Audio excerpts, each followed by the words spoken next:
नमस्ते, मैं पवन सिंह।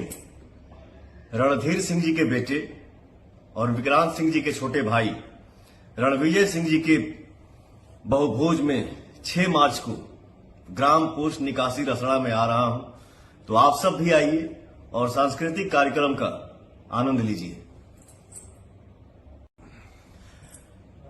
नमस्ते, मैं पवन सिंह।